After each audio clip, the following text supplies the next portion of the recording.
That's the Bones of J.R. Jones from the new album Slow Lightning. We spoke to Jonathon Linaberry about the circumstances around the writing of the 12 songs that became Slow Lightning. Turns out it was a painful process. Songs I know I will forget. You know, this one for some reason it felt like I was really pulling teeth. Right. And it was a lot of, you know, just a lot of false starts. And I'm generally a pretty confident person when it comes to being a musician or whatever it is that I'm trying to accomplish, but this one just felt like I just kept questioning myself with every choice I made, and so it just took a lot longer. And just for some reason was never fully invested in it until we started really shaping it, and just took a lot of muscle, a lot of work. Yeah. Okay, and when you say we, are you including your producer? Well, I suppose I'm including everybody. My wife for sure, because she's you know, burdened with hearing me play these songs ad nauseum for months on end. You know, so she's got lots of opinions. And yes, probably should be interviewing her. Yeah, I know. I bet you probably get a different interview, I think.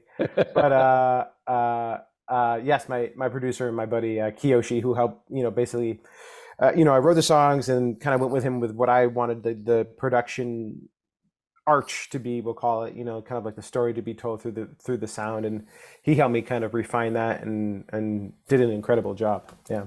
Yep. So when did the album start to gel for you? Oh man, honestly, it didn't. So we did like principal recording for about 6 days, and we laid down about 9 or 10 tracks, and then we ended up only liking like 6 of them. Right. And so I went back to the drawing board and kind of listened to the 6 that kind of captured what I was after, and kind of wrote to them. You know what I mean? Because using them as kind of as a building block. Right. And so it wasn't to basically, the last track was mixed, that it felt, and we were sequencing it, that it felt like there was a cohesive thought sort of there. Gotcha. So pretty far into the process. Yeah. So from some of the reading that's around the record, I read that possibly this track Salt, Sour, Sweet kind of encapsulates the spirit of the record. Is that accurate? My poor heart ain't what it used to be.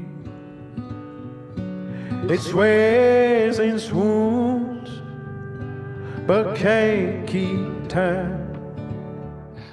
I would say so, yeah. Even just the way it was written, and the amount of times that I recorded it and re-recorded it, and yeah, it was that, and I even feel like the theme of that song is very much in tone with the record itself.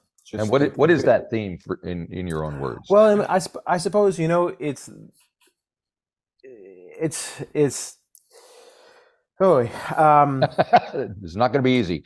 No, well, and that's sort of the theme, I think. You know, like I think like all this, like the salt, sour, and sweet is like this whole spectrum of emotions that we try to work through and try to push through to create something, and you know, you really can't enjoy the good without the bad, and that's I guess if I was to break it down to a sentence, that's what it really is about. Yeah. Right. Now, I noticed sonically it's fairly sparse throughout the record. There's not a lot of instrumentation, but at the same time, there's a lot of different sounds and in the production of it. Is that something that you guys thought about and talked about? Oh, for sure. You know, and it's always kind of a delicate dance. I feel like I find at least the records that I really enjoy listening to generally are pretty sparse in their production and their instrumentation, because I think, you know, it's very easy to overdo it and just kind of keep layering another coat of paint on something, you know, and like just keep working it. And I feel like, you know, my mode of operation these days, for better or for worse, is really like we go in and we build it up quite large, and then we just take a lot out. Right. Yeah. You know what I mean? Yep. And we figure out what, you know, like I really hate over decorating things, I suppose, you know, and so I think a lot of it is trying try to keep it true to the spirit of the song, you know, and not get it all muddled up with decoration. Yeah. Well, you definitely just looking at what's behind you. I got to say it's fairly sparse. Oh yeah, well yeah, I'm in my studio, which is my attic basically. So yeah, it is. Yeah, Compared to my mess behind me, yeah, it's definitely. well, yeah, absolutely. The other here, I can show you. I just got back from tour, so everything's still kind of all packed up, and Right. I gotta unload and all that fun stuff. So Oh, good yeah. times. How'd the tour go? It was good, you know. Great turnout, which is always a marvel to me, you know, as a musician. I've been doing this long enough that and touring long enough that I still get tickled by showing up to a town that I've never been to and Right. seeing a group of people come out that I've never seen before, you know.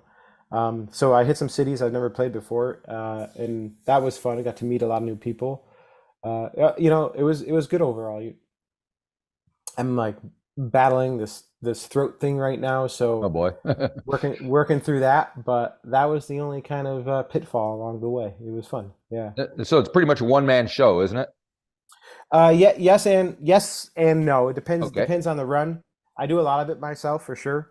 Right. But I'm slowly growing and finding a nice group of people to play with. And that this last particular run, I was out with a drummer named Daniel, who I've worked with on and off for the last 2.5 years or so, and it's kind of great being a two-piece, Right. because I just have a little pickup truck that we load everything up into, and it's just he and I, and we kind of drive around, and just it keeps it trim, it keeps it economical, and we get Right. along. Sure. So Yeah. it's Oh, that's nice. always plus. and he likes to drive, so I can't complain, so yeah, Yeah. it works Nice out one. well. Now, getting back to the record and the sounds and stuff on it, I noticed you have a track called "Love Is a Sickness." It has a very interesting kind of drony thing going throughout it. What can you tell me about that? Love is the kind of thing that'll keep you warm. Love is the kind of thing that'll keep you warm. Yeah, she said, yeah, she's burning down my home. She said, yeah, she's burning down my home. Well, so that is a harmonium that we have in the studio that just and I kind of the track, that track in particular, is pretty sparse. There's not much to it other than a guitar, that harmonium, and my voice, and some humming. But yeah, I kind of like that drone-esque quality to it. There's like this, it kind of keeps it plodding along, I feel like, and kind of creates this bed, this sort of like agitating bed, sonic quality that like the delicate guitar kind of sits upon, and I think it kind of, for me, it adds a little anxiety to the track, which I like. Yeah. Okay. Yeah. It's fun. And I see you did a video for The Good Life. So Yes. do you like to get involved in the visualization of your tunes? I lost my head for the last time, just feeling down. I need to turn it around. I'm headed out and staying till the morning light bleeds this night out, 'cause I'm after the good life. Yes, I would probably be defined as a little bit of a control freak.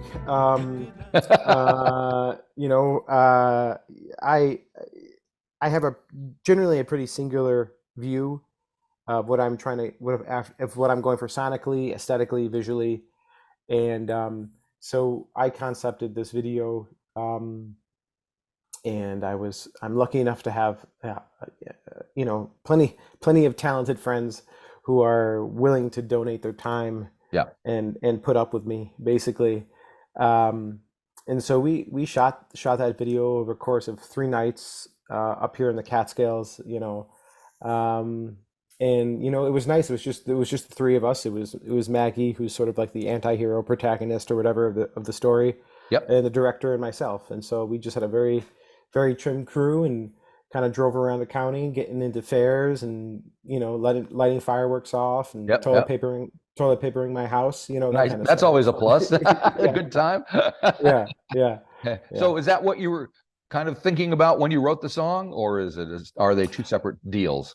Well, it is definitely a lighter version of the theme of the song, I think. Like I battled with making the video a little darker. Uh-huh. It was always going to be sort of this sort of like rebellious streak, this character that was being developed for the video.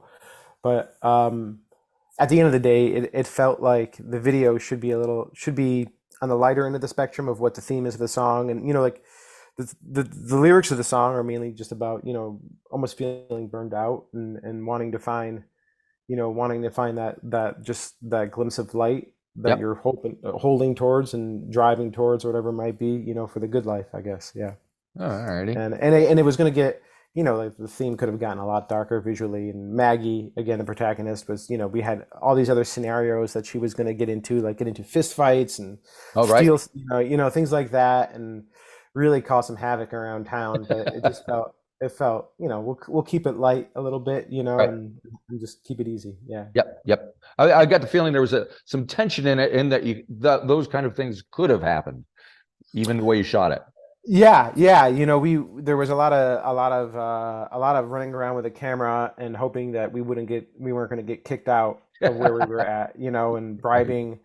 There's a couple shots in a carnival where she's on the swings, twirling Yep. around, and we definitely had to grease some palms of some operators in the carnival to let us do that, Right. because Maggie ended up riding that, I think, that ride like 6 or 7 times, just for that shot. Right. And she's a trooper for doing that, because I couldn't do that for 6 or 7 times. No. But yeah, it was fun. Yeah, Good. it was harmless fun for sure. Yeah. Now, since we're here in New Zealand, I have to ask you about Taika Waititi. Did you work with him on something, or on some soundtrack of his, or he worked? I did. I hesitate to say that I worked with him. Okay. But I was fortunate enough that he did an Amazon spot the last holiday season. Right. And I again, there's so many, not cooks in the kitchen, but there's so many people that are handling the creative process behind something that large, Right. that somehow I was lucky enough to have my track be selected. And I basically had to rewrite it a bunch of different times, and then score it out with a producer buddy of mine. But yeah, I was told that he loved it. Who knows whether that's true or not? Who knows if he even heard it? Who knows? But I like to think that he was well, he was part of the process. Why not? Yeah, I know, right? I know. Yeah. So Now, you wrapped the album with a tune called "Baby Run," which yes. is kind of a piano-based thing. Why is that closing things out? The devil always gets his fill. The well ain't dry until you're satisfied. You're bigger than my skin hold.